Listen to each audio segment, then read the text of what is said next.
주님이 부활하신 아침 또 주일날 모든 교회들이 그 기쁨을 즐거워하고 있습니다.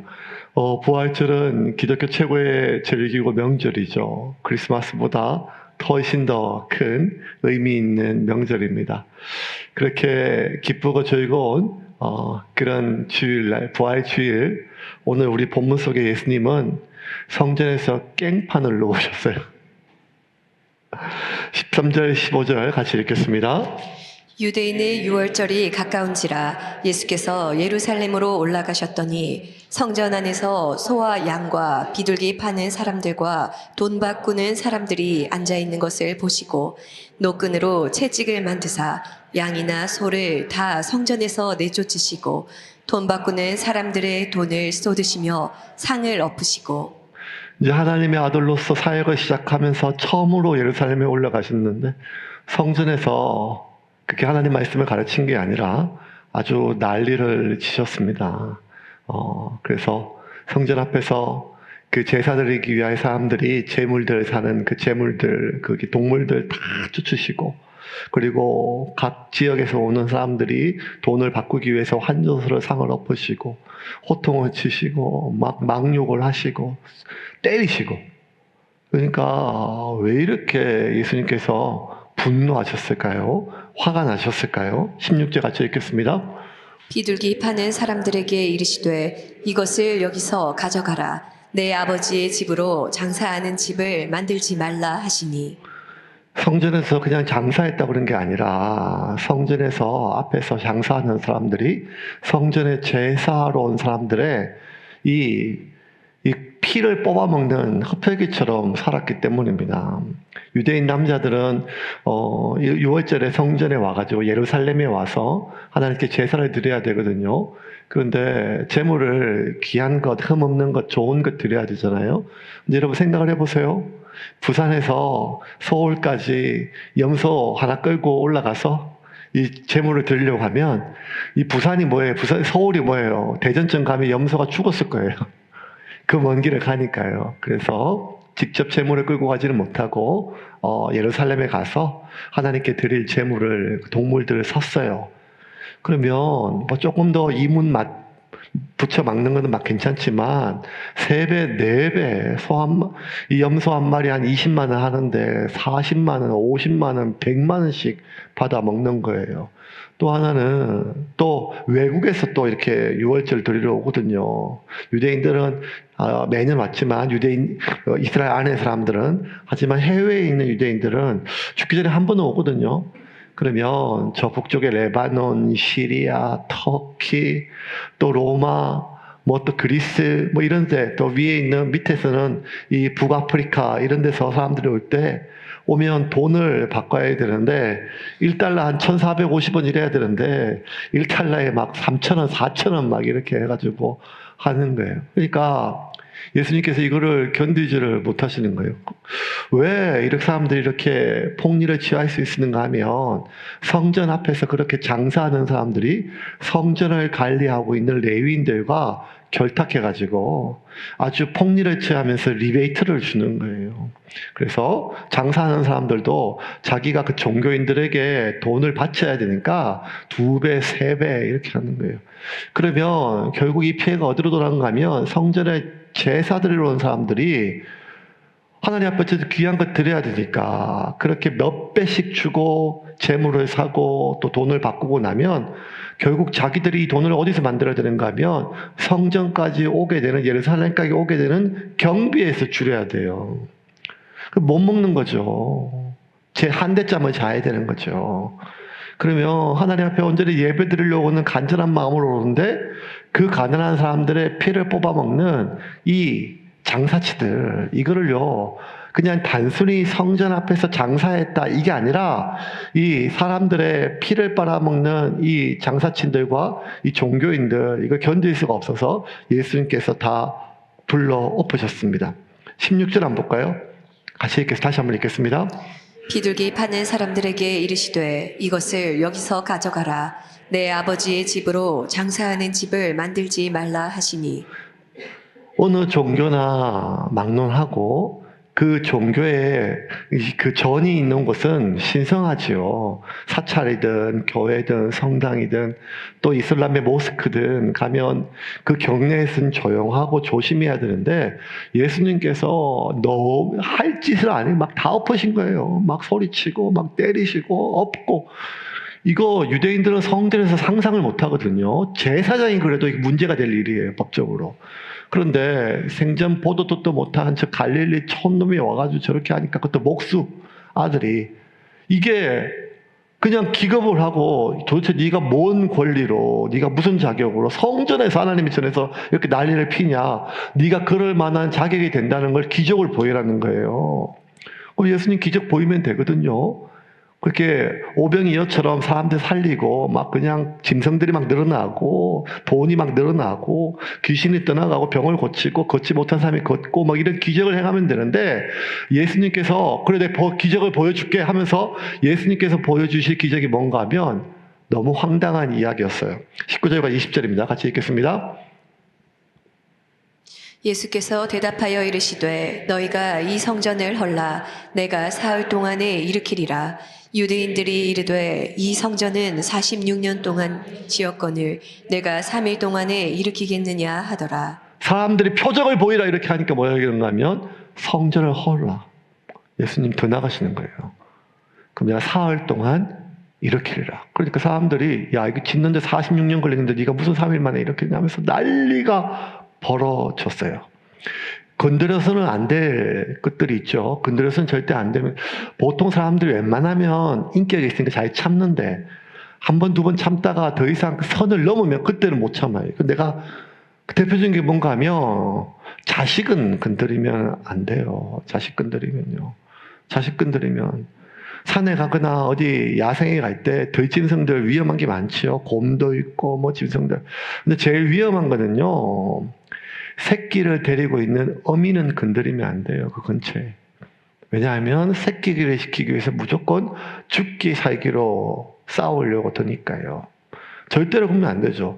부부 사이에서도요. 서로 인격을 지키고 존엄성을 지키는데 마음이 서로 이렇게 말하다 보면 싸우죠. 격해지죠. 근데 선을 넘으면 안 되는데 선을 또 넘는 경우가 있죠. 또 선을 습관적으로 잘 넘는 배우자들도 있고 뭘 손을 넘으면 안 되는가 하면 이 각각 자기 가문을 건드리면 안 돼요. 가문을. 그러면 이렇게 하는 거죠. 뭐 장인어른이 장모님이 뭐 어떻게 이럴 수가 있나, 뭐 시어머니가 어떻게 이럴 수가 있나 하면 그것도 좀 속상한데 시어머니가 아니라 너가 엄마가 뭐 이러면 그때부터 너가 엄마 이러면 이제 선을 넘은 거죠. 이러면 이제 그냥 그래서 절대 부부 사이에 이렇게 피를 이야기하면 안 돼요. 김 씨와 이 씨 피를 얘기하면 반드시 피를 부르게 됩니다. 그러니까 선을 넘으면 안 되죠. 자식도 그렇습니다. 가족을 건드리면 안 됩니다. 죽기 살기로 어떤 사람은 자존심입니다. 자존심을 건드리면요, 이거는 견딜 수가 없어요. 유대인들에게 있어서 절대로 건드리지만 안 될, 건드려서는 안 될, 목숨 걸고 싸울 수 있는 마지막 그들의 자존심이 뭔가, 그들의 가장 소중한 게 뭔가, 그게 바로 성전이었어요. 성전은 절대 건드리면 안 돼요. 이걸 건드리면요, 인간은요, 정말 자신의 마지막 가장 소중한 거, 그걸 건드리면 그 사람은 물론 하나님조차도 이걸 건드려 하면 하나님까지 죽이려고 해요. 실제로 예수님께서 십자가에 달려 죽이실 때 재판 받으셨잖아요. 빌라도에게도 받으셨고, 빌라도는 예수님이 무죄한 걸 알았어요. 종교인들의 제사장 앞에서 또 재판을 받았죠. 사형 언도를 내렸어요. 예수님이 사형 언도를 받았던 그 죄명이 뭔가 하면 공식적인 죄명, 그건 성전 모독죄예요. 실제로 예수님이 십자가에 죽으셨던 가장 중요한 죄명, 그거는 성전 모독죄예요. 그것 때문에 예수님이 십자가에 죽으셨거든요. 오늘 이 사건 때문에 예수님께서 죽으신 거예요. 왜?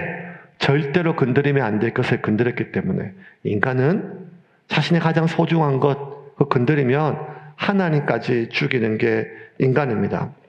예수님이 십자가에 달리시던 그 사형죄, 표면적인 이유는 성전 모독죄지만 그 예수님이 실제로 사람들이 예수님을, 종교인들이 예수님을 죽였던 깊은 이유는 자신들의 삶을 지탱하는 가장 큰 힘은 하나님이 나를 이렇게 성전을 섬기고 이 사람들을 섬기러 불렀다라고 하는 그 소명의식이 그 종교인들을 지탱한 게 아니라 성전과 관련되어 있는 수많은 장사꾼들로부터 오는 이권이었어요.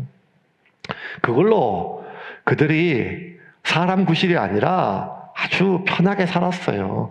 편하게 살다 보니까 현재 누리는 삶의 수준을 유지하지 못할까봐, 떨어질까봐 사람이요, 겁이 나거든요.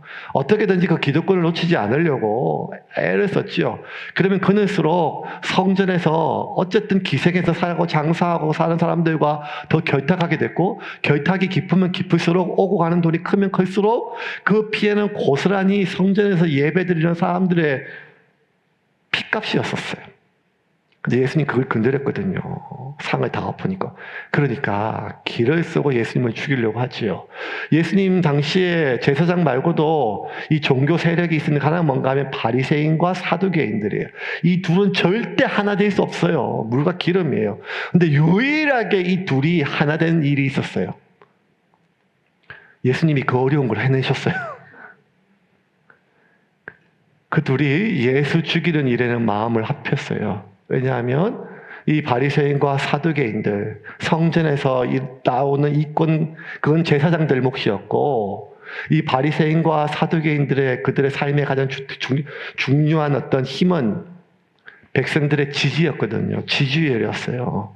그런데 생전 보도 듣도 못한 저 갈릴리 촌놈이 와서 백성들의 지지를 다 얻어요. 자신들의 지지율이 깔아먹어요. 그러니까 바리새인과 사두개인들이 죽기 살기로 예수를 죽이는 일에 마음을 모았습니다. 왜? 하나같이 예수가 그들의 밥줄을 위협했기 때문입니다.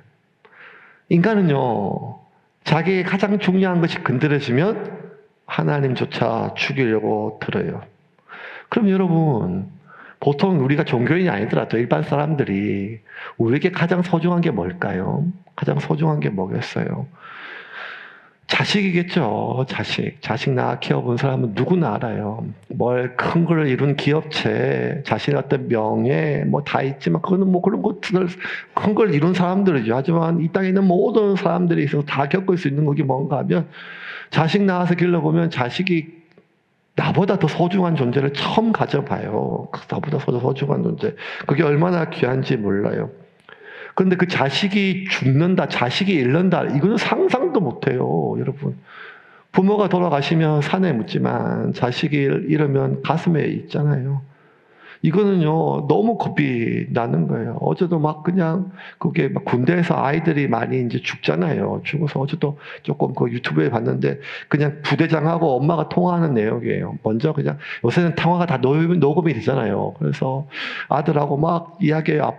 이제 상병 달았어. 엄마 이 두 주에 갈게 하면서 애들 밟고 막 하다가, 그 다음 통화 내용을 또 들어보니까 애가 좀 다쳤다고. 포대장에 전화가 와가지고 좀 다쳤는데 엄마 걱정하니 괜찮다고. 발목 좀 접질렀다고. 괜찮다고 했는데, 아니 애가 무슨 이상이 있는 것처럼 소식이 들려. 대대장하고 통화하는데 그 다음 통화는 엄마가 막 물어요. 우리 괜찮냐? 도현이 괜찮냐? 근데 그냥 자꾸 죄송하다고 하니까 엄마가 무슨 소리냐고, 지금 빨리 얘기하라고, 우리 아이 상태가 어떠냐고 하니까 대대장이 뭐라 얘기하는가 하면 심정지입니다. 심정지입니다 하는 순간 엄마가 그 전화기 소리로 비명을 질러요.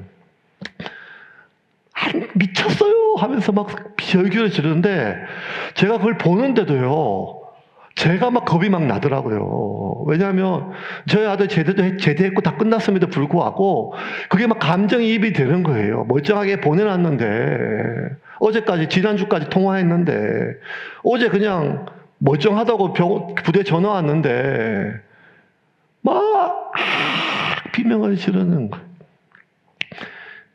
이거는 견딜 수가 없지요. 왜냐하면요, 이제부터는요, 자식을 잃으면요, 자식이 죽으면, 나의 가장 소중한 것이 죽으면, 그걸 잃으면요, 내가 살아있어도 산 게 아니니까요. 산송장이죠. 삶이 멈추죠. 말 그대로 뭘 먹어도, 뭘 봐도 즐거운 게 없죠. 아니, 즐거우면 오히려 죄책감이 들지요. 사르밧이라고 하는 동네에 엘리야 시대에 3년 동안 먹을 것이 없어가지고, 아니 기근 때문에 다 굶어 죽는 판에 이 과부 하나가 아들 하나 키웠었는데 이제 그 아들이 굶어 죽게 되었어요. 우리가 다 아는 이야기예요. 그 여기 사르밧 과부 엘리야 시대에.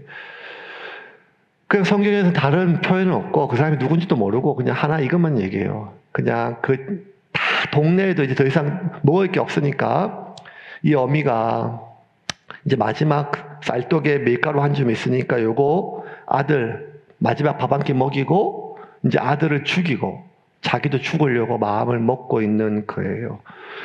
이 엘리야 사르밧 과부 얘기는요, 30년 전에도 제가 전도사 때 설교했었거든요. 근데 그때는요, 이게 그렇게 공감대가 안 갔는데, 30년 전보다 지금 대한민국이 훨씬 더 잘 사는데, 이 본문 설교하면 사람들이 그냥 늘상 TV에 나오는 이야기인 거예요.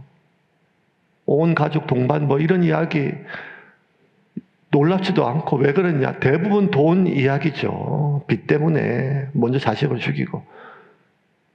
그 어미가 이제 내 눈앞에서 자식이 굶어가는 걸 견딜 수 있는 사람이 누가 있겠어요? 그러니까 뭐 어떻게 하는가 하면 자식이 죽을까봐 자식을 죽여요.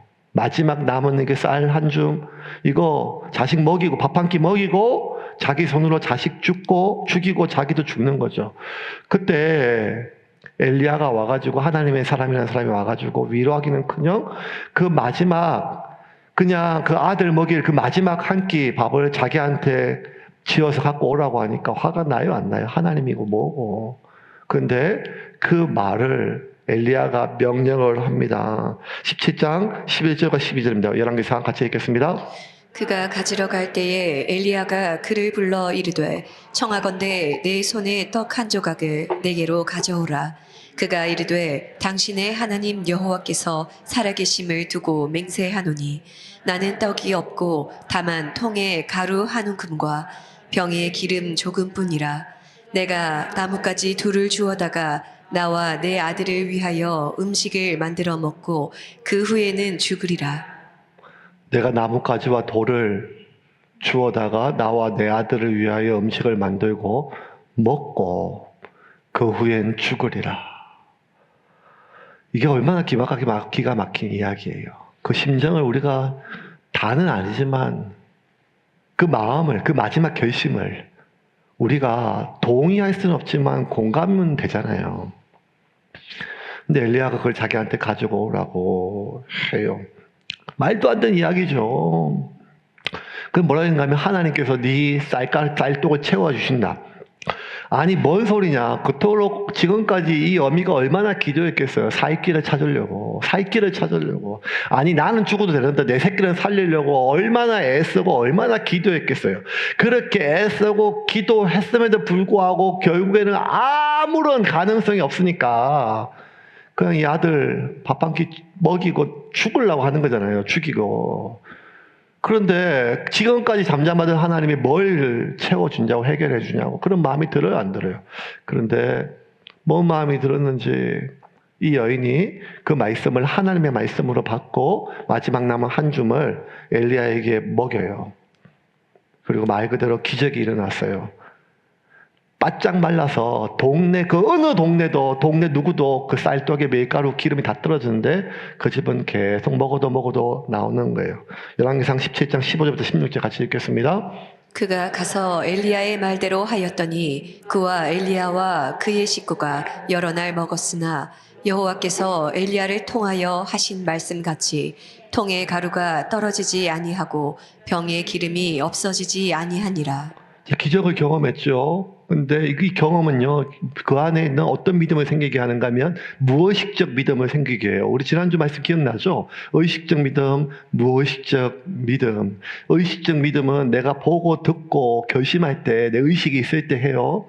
근데 무의식적 믿음은 내가 보고 듣는 게 아니라 내가 그것을 경험했을 때 내 안에 생긴다 그랬죠. 그래서 우리의 삶의 방향은 내 의식적 믿음, 내가 이쪽으로 살아야지, 거룩하게 살아야 되지, 하나님만 의지해야겠지, 이런 의식을 가진 어떤 결단, 그 방향으로 가는 게 아니라 빙산처럼 훨씬 보이지 않지만 이 반대 방향으로 내 무의식적 믿음, 내 확신이 있는 대로 가는 거죠. 근데 이 무의식적 믿음은 반드시 경험을 통해서 일어난다 그러잖아요. 그러면 이 사르밧 과부는요, 지금 이 마지막 거 자식 먹이고 자기도 죽으려고 했던 이 마지막 순간에 하나님 말씀에 자기를 던졌어요. 그리고 기적을 경험했어요. 그럼 어떻게 되는가 하면 무의식적 믿음이 생기는 거죠. 그렇구나. 진짜 되는구나, 이게. 다시 하나님 만나고, 진짜 하나님에 대한 그 능력을, 하나님의 하나님 되심이 그 안에 회복이 돼요. 그러면 두려움이 없어져요. 두려움이 없어져요. 왜? 엘리야가 너 나한테 떡 한 조각 만들어 갖고 와라 했을 때 첫 마디가 뭔가 하면 믿으라가 아니라 두려워 말고 이렇게 시작하거든요. 왜 두려운가 하면 그 하나 마지막 거 그거 다 떨어지면 이제 아들 먹일 게 없으니까 두렵죠. 왜 두려운가 하면 자식이 죽을까 봐 두렵죠. 왜 자식이 죽을까 봐 두려운가 하면 자식을 더 이상 먹일 수 없으니까요. 왜 먹일 수 없는가 하면 이제 이 쌀독의 쌀은 아무리 내가 노력을 해도 나의 노력을 범위를 넘는 거예요. 내가 아무리 했어도 이 쌀독은 채워질 수가 없어요. 내가 죽기 살기 매달려도 이 기름은 채울 수가 없어요. 그래서 겁이 나는 거예요. 그런데 이제 경험한 거예요. 그 빈 쌀독에서 계속 쌀이 나오고 그 빈 기름독에서 계속 기름이 나오는 거예요. 이걸 경험했어요. 그러니까 이제 이 엄마는 겁날 게 뭐가 있겠어요. 마르지 않으니까요. 아들을 굶길 일이 없고 아들을 굶길 일이 없으니까 아들 죽일 일이 없잖아요. 이제 두려움이 없어요. 왜? 아들을 잃지 않을 건데요. 근데 문제가 생겼어요. 아들이 병에 걸려 죽었어요. 병에 걸려 죽었어요. 애를 썼어요. 그런데 아무리 애를 써도 아들이 결국 죽었어요. 엘리야가 자기 집에 있는데 여전히 쌀독에 쌀이 밀가루가 안 떨어져요. 계속 지금 기름을 아무리 여전히 써도 기름이 안 떨어져요. 그런데 아들이 죽고 나니까요, 이 쌀독에 쌀이 계속 나오는 기적이 의미가 없어요. 아들이 죽으니까 기름독에 기름이 계속 이 기적이 계속 일어나는데 이게 의미가 없어요.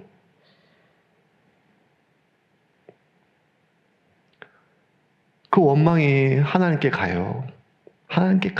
왜? 하나님이 데려갔다는 거예요. 웃기죠? 얼마 전까지 자기 손으로 자기 자식을 죽이려고 해놓고 이제 하나님이 데려갔다고 하나님을 원망해요. 왜? 절대로 건드리면 안 될 것을 하나님이 건드렸기 때문이에요. 17장 18절입니다. 같이 읽겠습니다.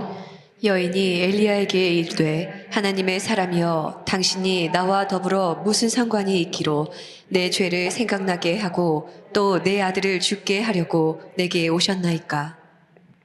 하나님 나하고 상관이 없다는 거예요. 하나님 필요도 없다는 거예요. 지금 왜 나한테 절대로 건드려야 될 것을 건드리면 안 될 것을 건드렸기 때문이에요. 이렇게 소리를 지르고 난리를 치며 분노하는 이유가 뭔가 하면, 슬퍼하는 절망이 뭔가 하면 이거예요. 이제는 다 끝났다는 거예요. 다 끝났다. 내가 살아도 사는 게 아니라는 거예요. 다 끝났다는 거예요. 이 슬픔은 위로받을 수 있는 슬픔이 아니고, 이 절망은 내가 헤쳐나올 수 있는 절망이 아니라는 거예요. 왜냐하면 아무리 애를 써도 다시 회복할 수 없다는 것 때문에. 이 안에 어떤 마음이 있는가 하면, 이 절망 때문에 뭐가 있는가 하면, 이제 그 마지막까지 아무리 약해져도 아무리 아파도 숨만 붙어 있으면 엘리야가 살릴 것 같았거든요. 아무리 약해져도 숨만 붙어 있으면 하나님이 살릴 것 같았거든요. 근데 똑같은 몸이고 똑같이 여위의 몸인데도 숨이 끊어지면 뭐 어떤 마음이 확 드는가 하면 바로 순식간에 비명을 지르면서 이거는 하나님도 못 살린다는 거예요. 하나님도 못 살린다는 거예요. 이거는. 그게 너무 확실해요. 그러니까 그게 너무 생각만 해도 두려웠거든요. 우리 살면서 그런 순간이 있거든요. 이거 하나님, 이거 이러면, 이거 끝나면, 이거 죽으면 다 죽어요. 그러면 하나님도 회복을 안 시켜줄 것 같아요. 하나님도 어떻게 할 수 없을 것 같은.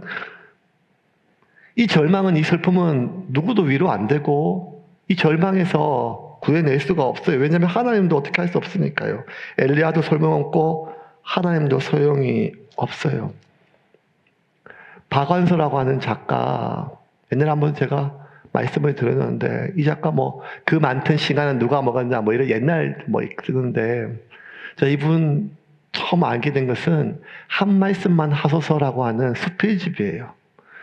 이분이 자식이 5인데 1988년도 그 해에 남편이 먼저 세상을 떠났어요.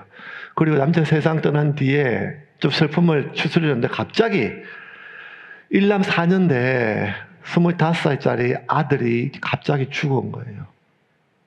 그 아들을 쭉 보내고 나서 이게 슬픔이 감당이 안 되는 거예요. 남편 떠나보내는 거, 그거 어쨌든 힘든 일이지만 견뎠는데 아들이 갑자기 죽고 나니까 삶이 다 무너졌어요. 자신의 모든 이야기들을 그냥 글로 써대는 사람이 아무것도 못하고, 그러면서 그의 삶이 완전히 다 끝난 한참 뒤에 이제 그때 있었던 일들을 자기 감정을 추스르면서 한 말씀만 하소서라고 하는 수필집을 썼어요.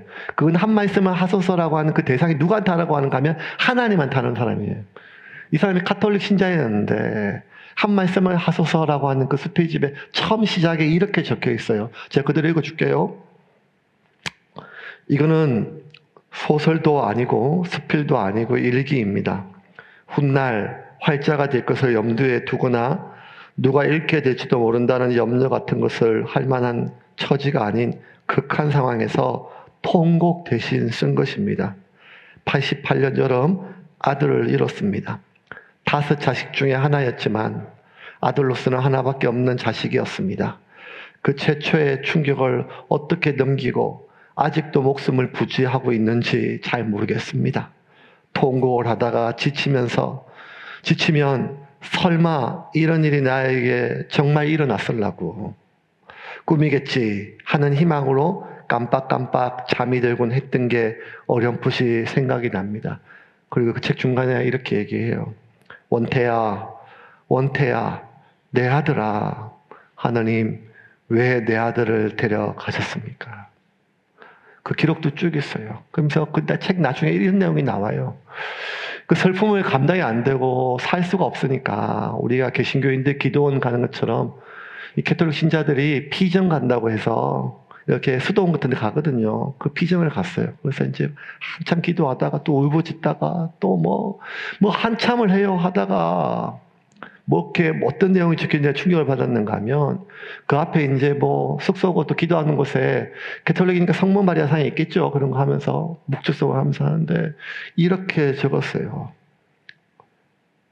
그 슬픔과 분노에서 복받쳐 갑자기 이 박완서 씨가 성모상을 붙들고 땅바닥에 내리쳐요.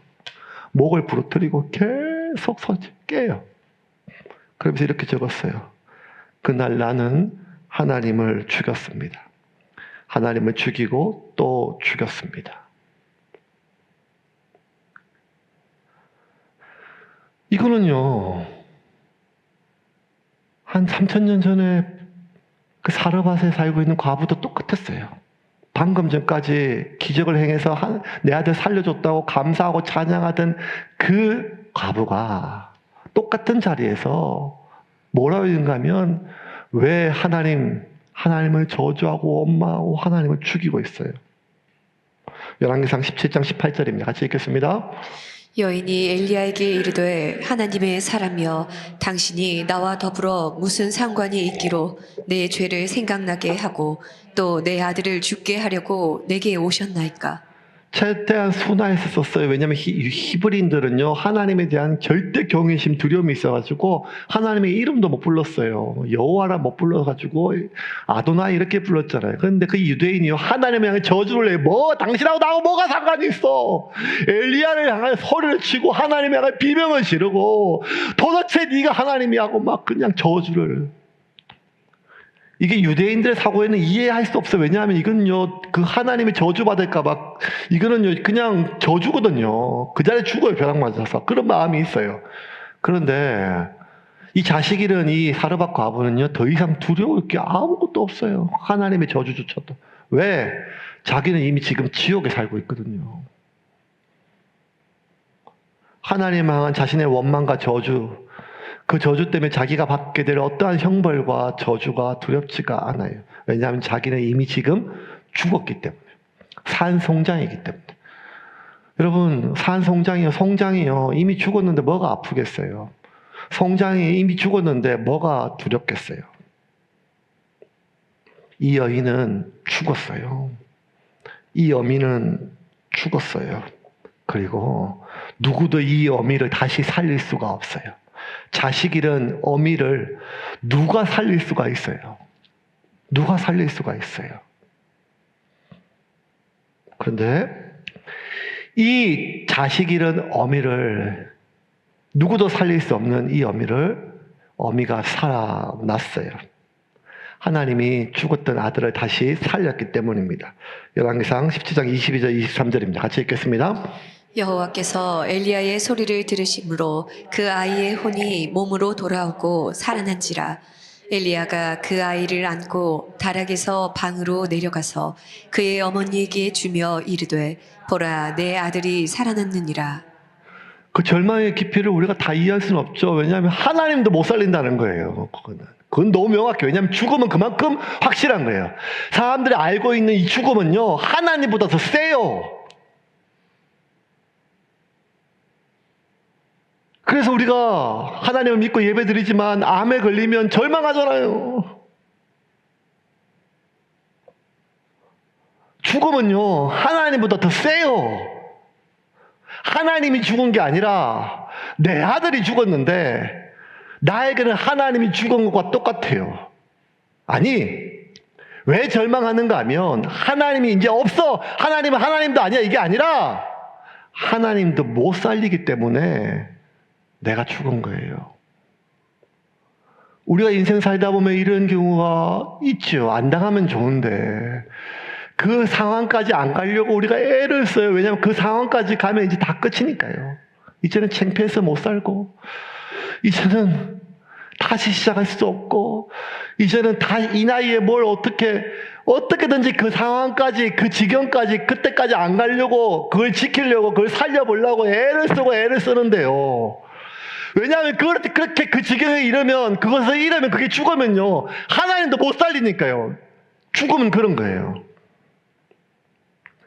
그래 하나님 원망하고 바락바락 악을 써다가 다 끝났는데 그 죽은 아들이 살았어요. 그리고 엘리야가 살아난 아들을 자기 품에 안겨줬을 때 이 엄마의 감격, 그 하나님에 대한 미안함, 감사함, 그 기쁨, 이걸 어떻게 다 표현해요? 어떻게 표현해 이거를요? 그 아들이 살아나가지고 안고 나서 이 엄마가 내뱉은 첫 마디는 하나님 감사합니다. 하나님 죄송합니다. 하나님 살아계십니다. 이게 맞잖아요. 근데 그 살아난 아들을 부영켜 안고 이 과부의 입에서 나왔던 첫 마디 말이 뭔가 하면 24절입니다. 같이 읽어볼까요? 같이 읽겠습니다. 여인이 엘리야에게 이르되 내가 이제야 당신은 하나님의 사람이시요 당신의 입에 있는 여호와의 말씀이 진실한 줄 아노라 하니라. 감사합니다. 감사합니다. 이게 아니라 이제 알겠다는 거예요.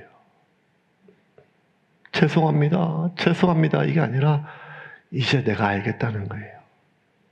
뭘 아는가 하면 당신은 하나님이요. 당신의 하나님은 하나님이시고 그분의 말씀은 말씀이는 하나님이 누구인지, 하나님 말씀이 무엇인지, 그 말씀의 능력인지 뭔지 아는가 하면 이제야 알겠다는 거예요. 쌀떡이 마르지 않고 기름통이 마르지 않는 그 기적을 경험했을 때 알았거든요. 무의식적 믿음이 생겼어요. 경험을 통해서. 그런데 그게 아니라는 거예요.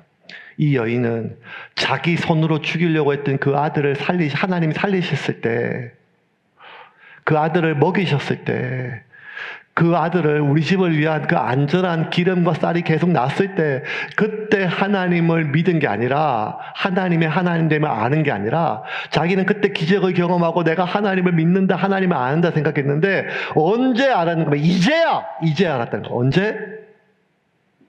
아들이 죽고 나서. 아들이 죽고 나서 자기는 하나님 믿은 게 아니라는 걸 알았어요. 그리고 그 죽은 아들을 하나님 다시 살렸을 때 이제야 내가 하나님을 믿는다는 거예요. 이제야 내가 하나님을 알겠다는 거예요. 이제라는 단어가 성경에 또 어디 써 있는가 하면 아브라함이 모리아산에서 이삭을 바칠 때 마지막 그 이삭을 향해서 칼을 내려칠 때 하나님이 멈춰라 아브라함아 아브라함 하시고 그때 뭐라는가 하면 이제야 네가 나를 경외하는 줄 알겠다는 거예요.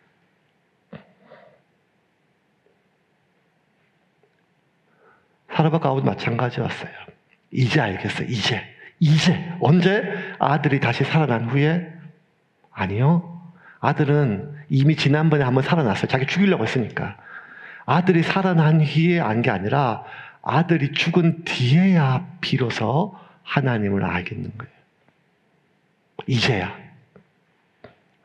근데 여러분 이거는요. 예수님을 따르고 제자들도 우리 오늘 이 본문 요한복음을 적고 있는 요한도 마찬가지였어요. 예수님께서 이 절대 건드리면 안 돼. 이 성전 다 허물라! 그럼 내가 사흘 만에 씻겠다 하고 나서 언제 이 말씀을 예수님을 믿게 됐는가 하면 예수님이 죽은 뒤에 다시 부활한 후에야 비로소 예수님을 믿게 되었다는 거예요. 요한복음 2장 21절 22절 오늘 본문 같이 읽겠습니다. 그러나 예수는 성전된 자기 육체를 가리켜 말씀하신 것이라 죽은 자 가운데서 살아나신 후에야 제자들이 이 말씀하신 것을 기억하고 성경과 예수께서 하신 말씀을 믿었더라. 언제 믿었는가 하면 언제 예수를 믿었는가 하면 언제 그 말씀을 믿었는가 하면 언제 하나님을 믿었는가 하면 예수를 믿어서 예수의 제자가 됐고 예수를 믿어서 배와 거물을 버려뒀고 예수를 믿어서 지금까지 쫓아다녔는데 언제 예수를 믿었는가 하면 살아나신 후에야. 근데 여러분 요한이 22절을 쿡 적으면서 요한의 모든 방점은 살아나신 후에가 아니에요. 22절 다시 볼까요?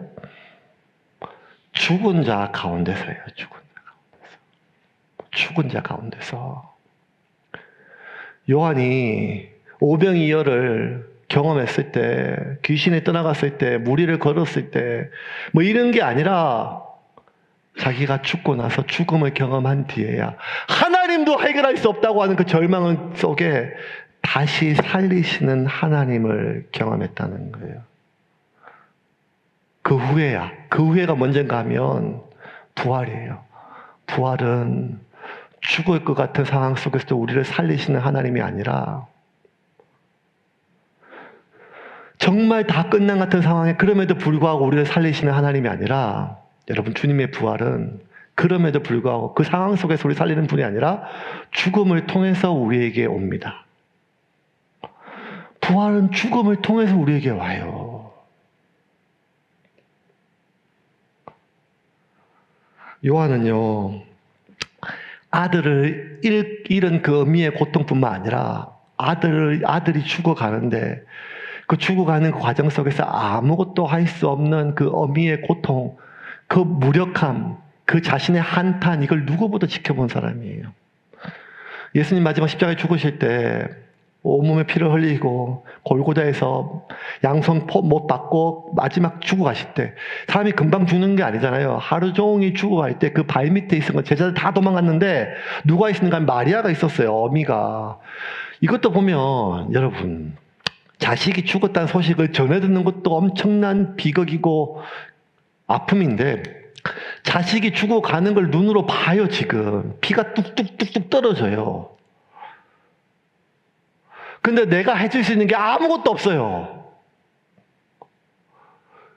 그 절망감을, 그 아픔을 어떻게 해요? 그걸 마리아가 겪었어요. 근데 그 마리아 옆에서 누가 받는가 하면 다른 제자들 다 도망갔는데 유일하게 마리아 옆에서 예수님이 죽을 때 십자가 밑에 있었던 게 뭔가 하면 유일하게 이 요한복음을 기록하는 요한만 그 밑에 있었어요. 그래서 예수님 마지막 돌아가시 직전에 요한에게 자기 엄마, 육체의 엄마 마리아를 부탁해요. 네가 좀 모셔라. 요한복음 19장 26절 27절입니다. 같이 읽겠습니다.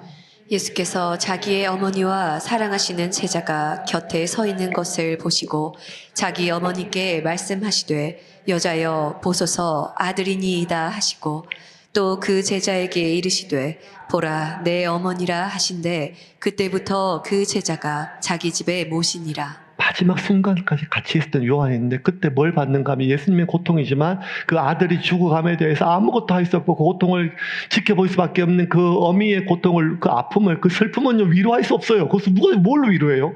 그 절망에서 어떻게 끄집어내요? 그 장면이 죽을 때까지, 이 어미가 죽을 때까지 눈만 감으면 아들이 그렇게 피 흘리고 죽어가는 게 눈에 나올 거잖아요. 그걸 어떻게 구해요? 어떻게 그 절망에서? 아직 이 사람들은 부활에 대한 개념이 없어요. 경험해 본 적이 없으니까요. 죽으면 끝이에요. 죽으면 하나님도 어떻게 못해요. 숨만 붙어 있으면 뭐든지 할 수 있는데 마지막 죽으면 하나님도 어떻게 못하는데, 요한이 이거를 봤어요. 자기가 다 경험했어요. 이 절망 속에서 예수님이 다시 살아난 것을 요한이 경험했어요. 그때 요한에게 부활은요, 그냥 우리가 지키는 절기 부활이 아니라 죽음조차 이기는 하나님, 아니 죽음에서부터 우리를 구원하시는 하나님, 하나님조차 어떻게 해결할 수 없는 그 상황에서, 이건 하나님이 와도 안 돼, 이 수치는. 내가 이 지경이 당했으면 이제는 이거 어떻게 사람들 다 알아버렸는데.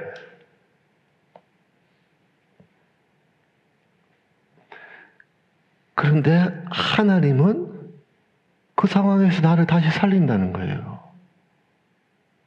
그걸 요한이 경험하고 나니까, 제자들이 이제 부활하신 주님 만나니까, 이제 누가 나를 죽이러 와도 도망 안 가고 다 십자가에 달릴 수가 있었어요. 왜? 하나님은요, 우리가 약함에도 불구하고 우리를 이기게 하는 분이 아니라 우리의 약함을 통하여 우리를 이기게 하세요. 하나님은 우리가 정말 감당할 수 없는 슬픔에도 불구하고 우리를 위로하시는 분이 아니라, 주님의 기쁨은 우리의 슬픔을 통하여 기쁨으로 오세요.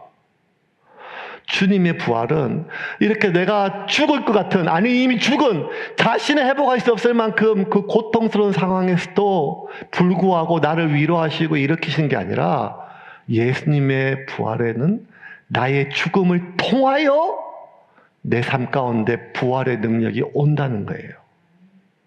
그래서 주님은 죽을 것 같은 우리를 다시 회복시키는 게 아니라 내가 죽어야 다시 살리신다는 거예요. 죽을 것 같은 상황 속에서 어떻게든지 살려고 다 도망갔는데, 이 제자들이 언제 다시 하나님을 만났는가 하면 죽었을 때 다시 살리시는 하나님을 만나요. 그래서 주님은요, 우리에게 뭐라고 얘기하는가 하면 허물라고 하세요. 뭘? 절대로 건드려서는 안 될 그것을요. 지금 머릿속에 떠오르는 그것을요, 하나님께 던지라고 하세요. 던져라. 던져라. 모세의 엄마가 모세를 던진 것처럼, 나일강이 아니라, 그 구유가 아니라, 그 테바가 아니라, 갈대상자가 아니라 하나님께 던진 것처럼 하나님께 던지라고 말씀을 하세요. 내 삶을 지탱하는 그것 허물라고 하세요. 2장 19절 읽고 말씀 정리하겠습니다. 2장 19절입니다. 예수께서 대답하여 이르시되 너희가 이 성전을 헐라 내가 사흘 동안에 일으키리라. 허물라. 내가 사흘 동안 이렇게. 하나님, 내가 이것 마련하는데 46년 걸렸어요. 다 무너지면 이게 어떻게 살아요? 내 평생이 다 걸렸어요. 하나님 허물라고 하세요. 왜? 그거 쥐고 있는 꼴을 하나님 못 보셔가 아니라 다시 살리는 것을 경험하게 하기 위함이에요. 다시 살리는 것. 하늘의 밀이 땅에 떨어져 죽어야, 썩어져야 30배, 60배, 100배의 결실을 경험할 수 있는 것처럼, 누구든지 나를 따라오려거든 안 죽으려고 길을 쓰고 살려고 애쓰는 게 아니라, 누구든지 나를 따라오거든 자기를 부인하고 죽어야 다시 살리는 하나님의 능력을 경험한다는 거예요. 그래서 우리는요, 하나님 잘 죽게 해주세요.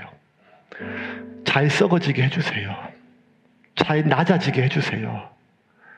그래야 다시 높이시는 하나님 경험하고 다시 살리시는 하나님 경험하는데, 우리의 기도의 대부분은요, 내가 조금만 낮아지면 억울해가지고, 하나님 내가 이런 수모를 당했어요. 내가 이런 수모를 당했어요.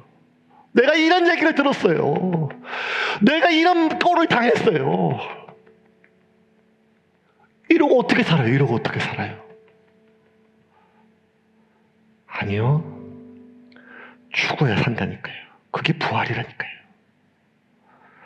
그 죽지 않고 다시 회복해 하는 그 부활은 부활이 아니라 그냥 회복이죠. 언제든지 도망간다니까요.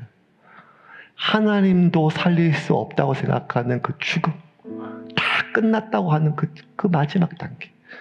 그래서 내가 허물 때 다시 3일 만에 회복하시는 하나님의 능력이 있음을 믿으시기를 바랍니다. 2025년 이 부활절은 내가 지금 믿으며 살면서 맞았던 수십 번의 부활절과 중에 또 하나의 부활절, 계란 먹는 부활절이 아니라 여러분의 삶이 다시 삶이 시작되는 부활절이 되기를 주님의 이름으로 축원합니다. 그렇게 허물고 다시 사는 우리의 삶이 되기를 주님의 이름으로 축원합니다.